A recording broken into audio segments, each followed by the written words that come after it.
What is nonconformity company? We've had a set of circumstances today. No Wi-Fi in the phone. Then the Starlink didn't work in the van. Then the local bar's Wi-Fi didn't work, and then I came back in. The Starlink still didn't work. So we've been making notes. Good old off technology notes. And I felt like stepping back a little bit from the company of late and trying to get the values sorted, because like the about page and the introductions to a lot of the learn pages on the startups need a little snippet, a little paragraph of what's going on with some links off. Because it's quite an undertaking, I think defining this about what it is, with like bullet points of information of what's going on, but mainly the values, because the values are really important in anything that you're doing, because they are like your sounding board. You know, if you're an environmental company and you have all these environmental values, but then you take shortcuts and then use pesticides, you're not going to be following your values, and therefore you're not going to be an authentic company. So I think it's really important for me, for this company, for you starting businesses, starting organizations, starting programs, education, whatever it is you're going to do to help people. And we hope that you're going to start lots of businesses so you can work for yourself, live free, make your own money, and design the life that you want, and not just falling into the system around us, which there's nothing wrong with all of that if that's for you. But if it's not, then we're here for you. And so the values are something that are going to be a sounding board, especially as you grow. It's there'll be more offers. There might be sponsors that come along for this YouTube channel. There will be sponsors. And so it's, do they align with the values of the company? So this is a starting point for the values, but more of it's kind of like the values with the about what we are. And I've come to the realization that I'm not very good at writing. I get this pressure come on me. I don't know what it is when I'm trying to write. And this has probably been the big delay in a lot of the startups, amongst other things. And also we're just working out this big thing and setting up the foundation so things can happen, quickly and efficiently. So let's just get into it. I've written 9 points so far. And actually, it's just been really refreshing. I have said, like, I never want to sit down on a computer. I think I am guilty sometimes of sitting down going, right, we're going to work now. And then it's like, but what are we doing? You know, what's going on here? Then you can get sucked into any part of YouTube. And I am a big consumer of YouTube. It's my only real medium of consumption, because I am making these videos on YouTube. I love the channel. I love the medium. And yeah, the algorithm, I guess, is very clever. And it should start working in our favor soon, I'm sure, once we start getting these companies off the ground. And I just feel like still these 3 months have just been about getting back to us so we can then create this company off a good foundation. For the first time yesterday, Emily went and we'd invited the local bakers to ours for lunch, and then they reciprocated with inviting us all for a tour of their bakery. And I thought, well, I'll just take Vito and let Emily get into that, because that's her thing. And she ended up staying for like an hour and a half and just having wild chats and just a great time. And then I ended up going out for a little glass of wine with our neighbour Yuri last night. So we both had a little social time outside of other people. It was just like, this is what life's about, actually going out and interacting with other people. So some nice hints there. So it's just, I think we're going to get ready to go boom in September. So I think end of August now is just wrapping up these values and what the company is about and what it stands for, so everything can be built on top of that, the foundation. So let's get into it. 1 to 9. 1 to 9. Number 1 is 100 startups in 1,000 days. That's one of the things that we're about and that we're doing, that people can get behind and we will stick to. Number 2, showcasing automation software, AI tools, and outsourcing strategies, and the combination of all of those things. So there's many automation tools, there's many automation software, there's many AI tools, and there's a lot of outsourcing strategies. And we've got some different ideas for, especially for the outsourcing strategies. And then if you look at then the combinations of automation software and AI tools, the options are endless and things are always evolving. So we want to showcase as many examples of those as possible to accelerate people's learning, so they can come in and be like, they've got a business that's doing this and they're using that automation software with that automation software and those 3 AI tools and that outsourcing strategy. Wow, they're getting a lot done with that. We can copy that and follow that. So we want to like just have fun with exploring these and showcasing different ways that you can use the combinations of all of those 3 routes, because really, like, with those 3 things, you don't need to employ anybody. You don't need to build a team. You don't need any stress.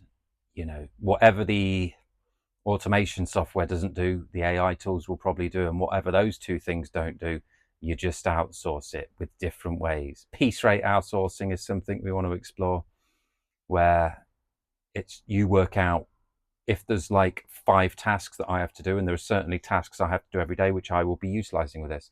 They become repetitive tasks for me. I go, right, this task takes me 20 minutes. This task takes me 30 minutes.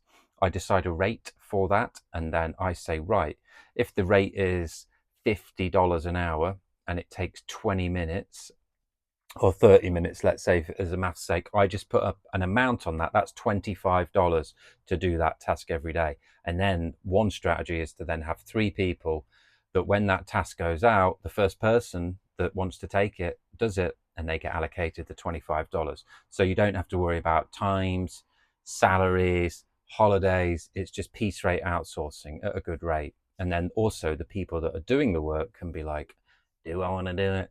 Do I not? And that's why you have 3 people. And then what I'll be doing is encouraging them to also do the same strategy and get 3 other people to outsource to as well, as their money goes up, and then they can outsource and keep buying back time, and then it continues and continues. So that's number 2. You know, obviously a lot in that, and yeah, the mind boggles a lot. Number 3, information, education, and these tools presented and provided in just the simplest way possible. The simplest way possible. Just, we've said before, we're just bored of all the distractions on the internet, bored of the ads, bored of the pop-ups, bored of the contracts that you have to sign, bored of the videos, bored of the scrolling ads, bored of the videos that follow you. Like, none of that. Just here's the information, here's the education, here's the tools in just the simplest way possible, either on your mobile, your iPad, your device, your computer, whatever it is, your television. Just ABC 1, 2, 3. This is what you do and nothing more. So we want to bring the internet back to just simplicity. Number 4, community-based support. So a lot of these startups will have either paywalled communities groups or free to join community groups if you want to support and grow it. Because linking with number 5 is shipping the one initial feature. Just ship one feature for these and launch it quickly and then test fast.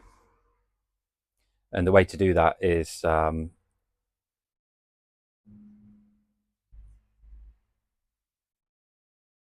build it around a community. So they're there as an active users, and they can also get involved and shape the business. So that's the point. And number 6 is showing also then the potential of the future ideas, which links with number 7, which is building startups around the customer, around the community, and around the feedback. So these kind of link nicely together about getting things out there really quickly, seeing what sticks and what doesn't, seeing what people are saying, seeing what they like.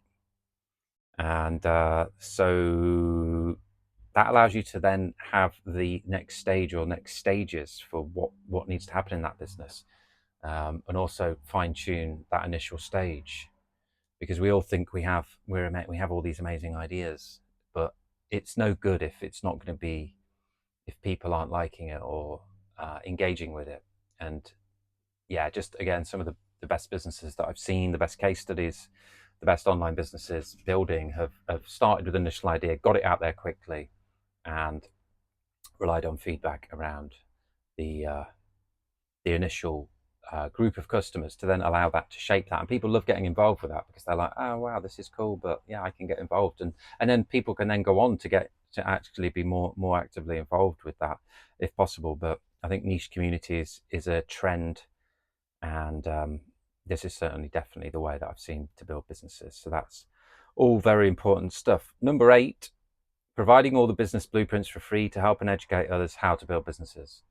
So, I've not perfected these yet, but this was just what came out of me today with having no access to internet. So no point opening the laptop really, because all I have on my laptop is an internet browser really. That's all I use anyway. I've stripped everything else back. So yeah, on each one of the startups, we're going to have the blueprint for that, and then house all of the directory of all of the business blueprints on nonconformityblueprints.com. So people can just, again, come in and be like, oh, I want to copy this business. Let's go. I've actually thought of, copy this business as a button would be good, wouldn't it? As well, just so it really gets it across. Maybe business blueprints isn't the right phraseology, but again, that's something we can test.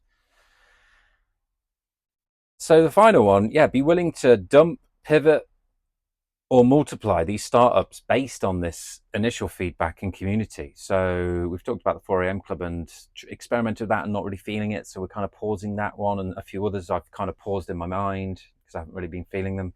So we should be willing in ours, because that's what we're teaching to others, to either dump, pivot, as in change the trajectory of that business and the offerings and the initial offerings or the future offerings based on the feedback from the community and the initial customers. And multiply as in, like, if things are going really well, more energy on that. Let's do more of that. Let's get the ads. Let's get the marketing. This one's juicy. Let's pivot on that, and then we almost then pause some others. So yeah, hope the microphone was on. It's the green light. Bought 4 chicken legs today. The chicken man had run out of chickens for the cooked ones, but this will be better, I think. And yeah, just wrapping up Peugeot. It's been good here. It's been chill. I think without the bakery, we would have been a bit lost. So it's been nice to connect with them, nice to meet some people, and just, exploring what we're going to be doing in the future as well. Kind of know some stuff, but don't know some other stuff. And that's, I guess, how you want to be living life. Riding the wave of uncertainty. All right.